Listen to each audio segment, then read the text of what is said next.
Hi, my name's Jonathan Hicks. I'm back at the Dice Cup, and this evening I'm joined by Rob. Andy. And we've just finished playing The Pursuit of Happiness.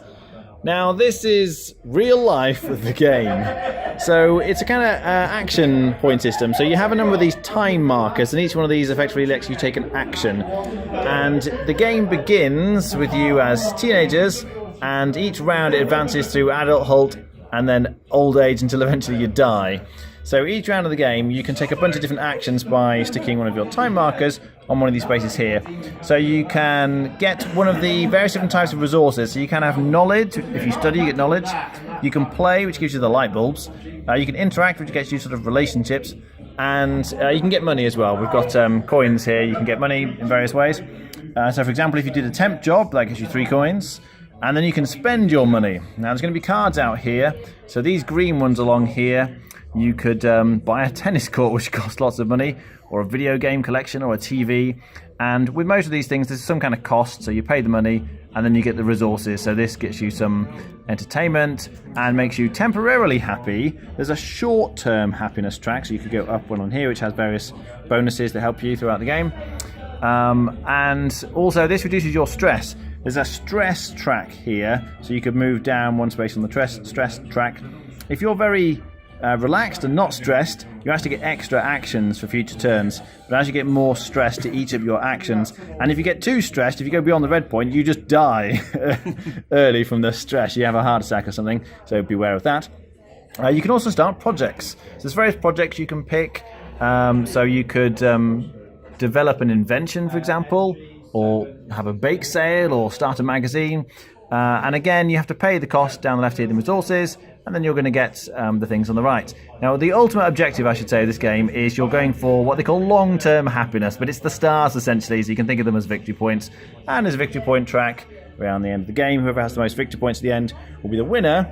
But the other things, which are very much like real life, are that you can actually get a job.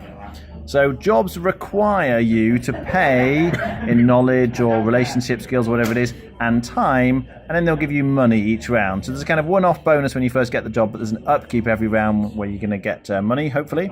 You can start a relationship. Now, relationships typically require time, and then you get some kind of benefit. So this will make you happy.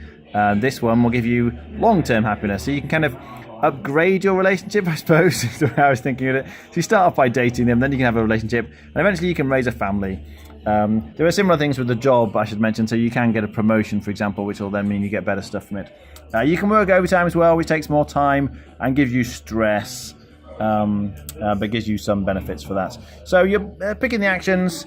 You can upgrade, as I say, like I had a car, I upgraded it from a scrap heap to a family car, and eventually maybe you could upgrade it to a sports car, but you're just trying to use the resources to get the victory points, the long-term happiness in various ways, to see who has the most at the end.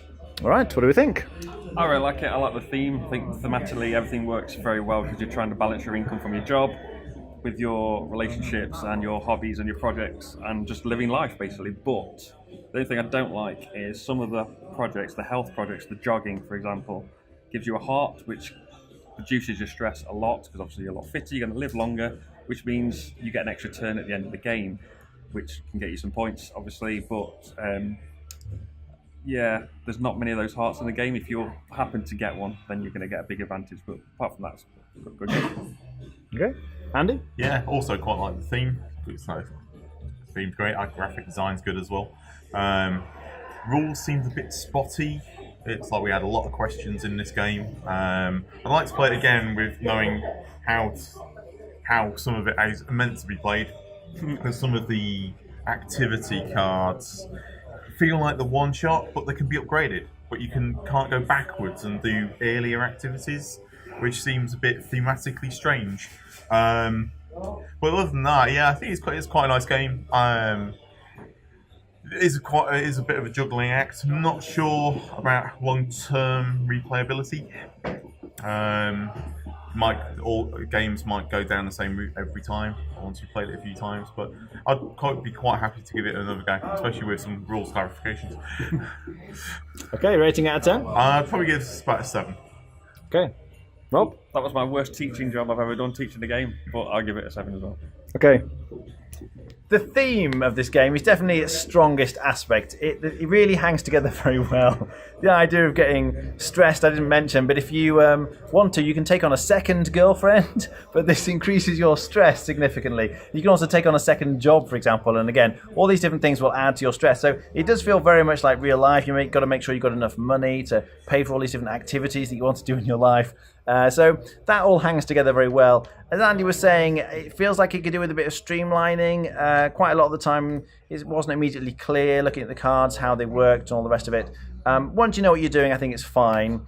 And it's not, I would say though, it's not really a gamer's game.